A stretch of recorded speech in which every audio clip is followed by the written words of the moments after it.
Nay mình sẽ giới thiệu về các bạn một cái kết bao gồm kết CSGO 2 và cái nguồn JTAG, một cái sản phẩm khá là chất lượng đến từ Việt Nam. Sẽ build cho nó thành một cái kết hoàn chỉnh và thử xem coi là một cái kết JTAG thì có thể đẹp như thế nào ha.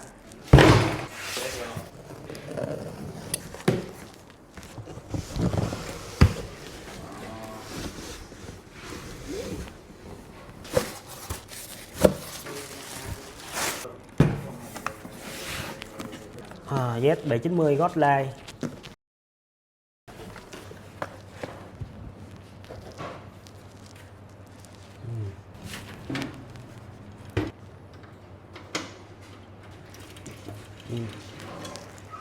Mặt kính như là kia cái quay tiếp.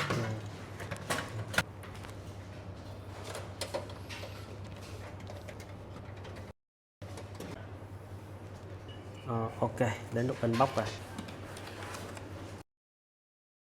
Dạ.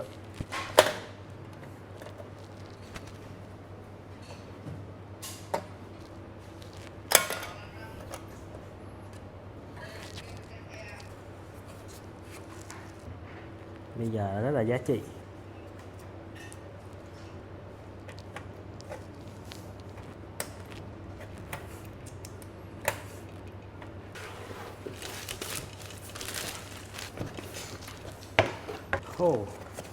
Một cái hộp riêng cho các dây module nha. Trong cái module này có các dây gì đây?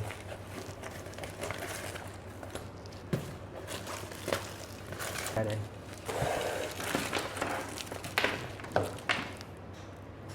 PC, dây CPU, dây 24 pin, dây MOLED, một dây PCIe, một dây PCIe 5 chấm sẽ phù hợp cho các dòng series 5070 ha. 3 dây cấp đầu SATA, một dây nguồn rất là to.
Xong ha, sau đây là một cái bộ PC mình mới setup xong.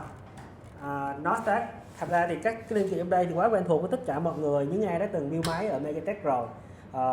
Nhưng chỉ có cái kết JTAG này và cái nguồn JTAG là cái hai nhân vật chính đã mới vào đây. Thì các bạn thấy sao về cái độ hoàn thiện của cái kết như thế này? Nếu như các bạn hay build kết to, rộng và những cái men to thì mình nghĩ như là những người chơi Xeon sẽ rất thích cái điều này. Cảm ơn JTAG Việt Nam đã đồng hành cùng Megatech trong video clip này. Mình là Trung, đến từ Megatech. Hẹn gặp lại các bạn ở các video clip review sau.